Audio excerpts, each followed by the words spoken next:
If the Washington Commanders want to truly put an exclamation mark on their offseason and cement their status as Super Bowl contenders, this might be the moment. USA Today and Commanders Wire's Serena Burks called the Commanders the ideal fit in a possible trade for Pittsburgh Steelers edge rusher TJ Watt, a deal that would be seismic in not just the NFL but across all of pro sports. Any deal for what would require the team to sign him to a contract extension that would at least match the 4-year, $160 million extension signed by Cleveland Browns edge rusher Myles Garrett on March 9th, or at least match the deal in terms of the annual $40 million salary.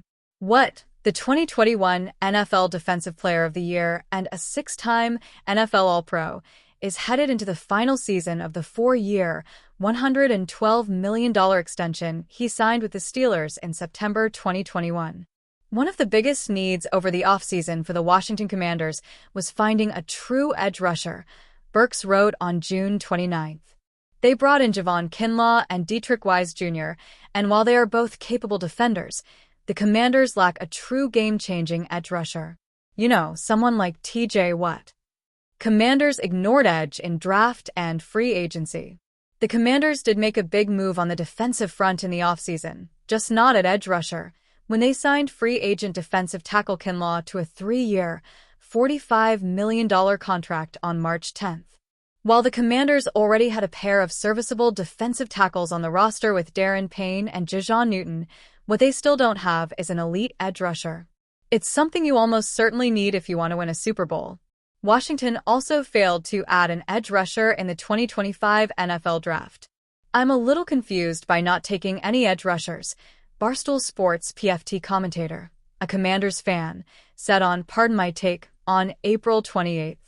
That's a position we really need, and there's nobody there right now, pretty much. What trade might look like? Figuring out what the Steelers might need to get back in a trade for what is the most complicated part of the equation. Trades for stars like Watt, a likely Pro Football Hall of Famer, come along just once a generation or so. Edge rushers have been at the top of the food chain on NFL defenses dating back to when we used to call them outside linebackers and defensive ends. One likely starting point might be the Commanders giving up their 2026 first-round pick along with a starter or high-level backup. In the history of the NFL, few players have been able to rush the passer like Watt, who tied Michael Strahan's single-season record of 22.5 sacks in 2021 and was the second fastest player to 100 career sacks in NFL history behind the late Reggie White. Watt had 11.5 sacks in 2024 and has 108.0 career sacks, just 15 sacks away from cracking the NFL's top 20 career sacks leaders. For the Steelers, any trade of what is likely centered around their desire to not pay him the full amount he wants, likely because he turns 31 years old in October, which is something the Commanders would be smart to remind Pittsburgh of throughout the process. How you can look at a play like this and say Myles Garrett and Nick Bosa are better. TJ Watt single-handedly wrecks games. Jalen Ramsey is now a member of the Pittsburgh Steelers. But if the all-pro cornerback is going to have a future as a newsbreaker, he's going to have to get better at reporting the full details of the story first. Taking to X on Monday morning, Ramsey broke the news that the Miami Dolphins were trading him to Pittsburgh. The 30-year-old's video announcement, however, didn't include many details other than that he is now a member of the Steelers. Many more traditional newsbreakers followed suit shortly thereafter, reporting that Ramsey had, in fact, been traded to Pittsburgh. All of the early indications appeared to be that it was a rather traditional trade, with the Steelers sending the Dolphins a draft pick-centric package in exchange for the former Florida State star. But as football fans and reporters digested what the Ramsey trade meant for Aaron Rodgers' new team, another shoe to the story dropped. At 10:52 a.m. Eastern Time, 16 minutes after he first confirmed the Ramsey trade 1 minute after the cornerback announced it, ESPN's Adam Schefter reported that the Steelers were sending the Dolphins Pro Bowl safety Minkah Fitzpatrick as a part of the deal. Ian Rappaport of the NFL Network confirmed the same 5 minutes later. Player-for-player trades are relatively rare in the NFL, and the addition of Fitzpatrick to the deal only amplified what was already a major story. What's more is that Schefter then revealed at 10:57 a.m. that Miami was also trading Tite and Johnny Smith to Pittsburgh as a part of the deal, in what marked one of the more unique NFL transactions in recent memory. Considering the unconventional nature of this trade, perhaps it's not surprising that the information came out as fragmented as it did. Still, it's not often that you see major aspects of a deal reported more than 15 minutes apart, especially when the second and third players involved changed the perception of the transaction so dramatically. With both Schefter and Rappaport reporting on the trade just 1 minute after Ramsey's initial post, it doesn't seem like either was catch-up here. Rather, it appears that the uniqueness of the deal was also reflected in its reporting, which all began with the rare but not unprecedented instance of a player involved announcing it himself.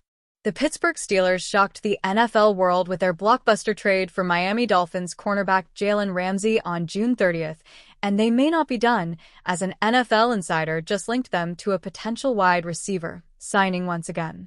Free agent WR Gabe Davis still an option for Steelers on offense, too. ESPN NFL insider Jeremy Fowler reported on June 30th. Fowler added that Davis really enjoyed his visit there, though he could take his time to sign, possibly closer to training camp. Gabe Davis signing would make sense, as Steelers still need WR help after Jalen Ramsey trade. The Ramsey trade was interesting, to say the least. Steelers insider Mark Kaboly checked with team sources and relayed more information on how Pittsburgh sees the two new additions, Ramsey and Tite and Johnny Smith, including how they might utilize each one.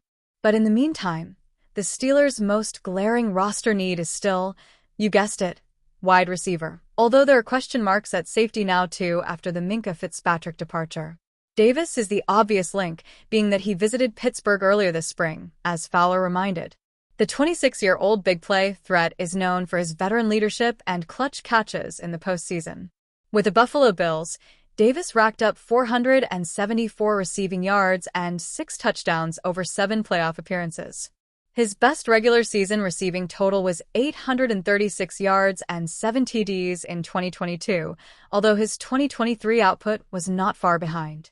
Davis is coming off a lost campaign with the Jacksonville Jaguars, marred by a lack of chemistry/fit, and then major injury once the chemistry issues started to improve.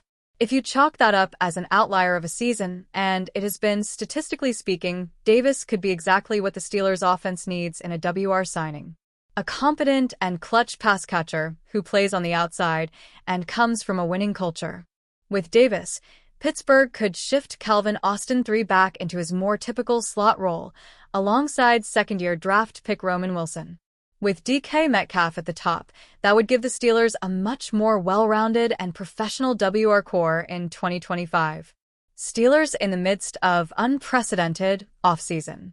Following the Steelers' Jalen Ramsey trade, which also sent Fitzpatrick packing and worked in tandem to acquire Smith, 33rd team NFL insider Ari Meirov broke down the Pittsburgh offseason so far, which he labeled unprecedented for this typically measured franchise. The Steelers are having one of the most un-Steelers offseasons ever, Meirov began, listing the following decisions. Waited for and signed 41-year-old quarterback Aaron Rodgers. Traded for DK Metcalf and gave him $33 million per year. Acquired Jalen Ramsey and Johnny Smith. Traded away Minkah Fitzpatrick. Unconventional doesn't even begin to cover it, Meirov finally concluded. Feels unprecedented for them. Simply put, Meirov is right, and he hits the nail on the head here. Head coach Mike Tomlin promised that major changes were coming at his end-of-year press conference, and for months, it looked like he was lying. The coaching staff remained the same, as did most of the defensive roster, and even the offense was similar up until the Metcalf trade. From that point on, Tomlin's promise has come to fruition with the additions of Rodgers, Ramsey, and Smith, not to mention key departures like Fitzpatrick and George Pickens, 2 players thought to be at the heart of locker room drama in 2024. Having said all of that, the all-important question still remains.